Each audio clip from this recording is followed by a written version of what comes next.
This is the rental tutorial for ExtremePOS, Praiz, and Musicware.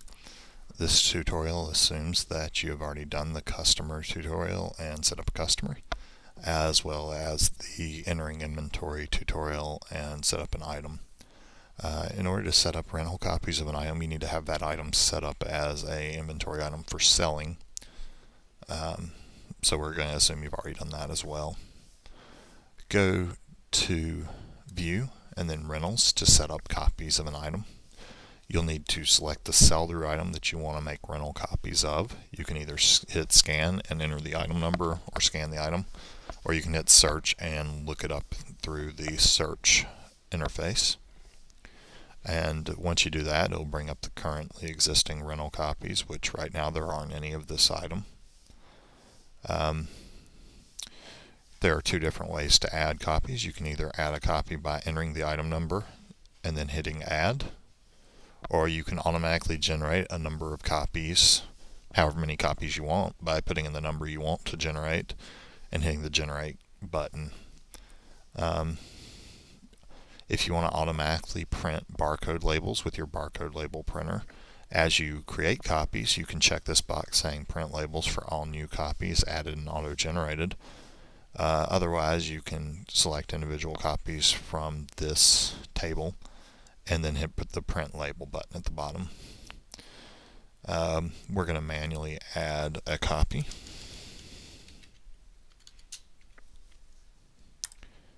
And then you'll see that this is where you enter how much you charge to rent it, for how many days, and how much the daily late fee is. You can put in a department and category for rental. And you can, for informational purposes, put in a rating, actor, and actress. You also select whether the rental is taxed.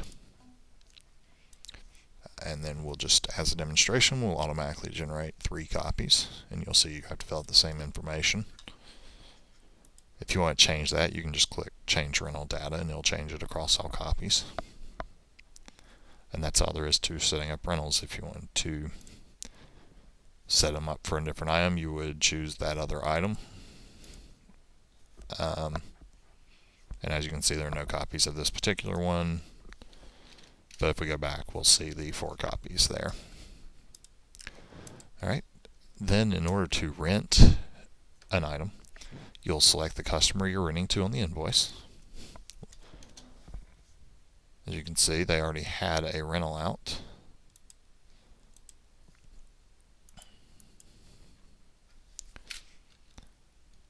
And then you will enter the item number that you wish to rent to that customer. And you just ring it out.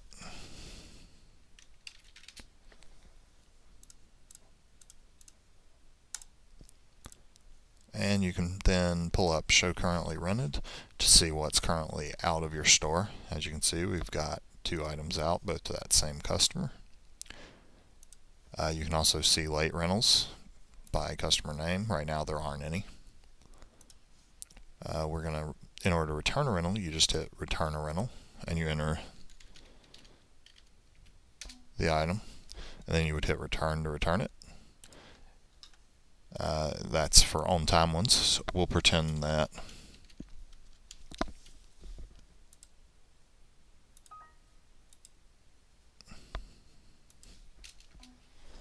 we are returning this one a couple of days late, and you can then you can see that the late fee is on there. You can either invoice the customer for the late fees due, or you can waive them. In order to waive them, you have to have administrator access to the POS system, as you have to enter the administrator password to waive them. We'll hit return, and then we will ring out the transaction.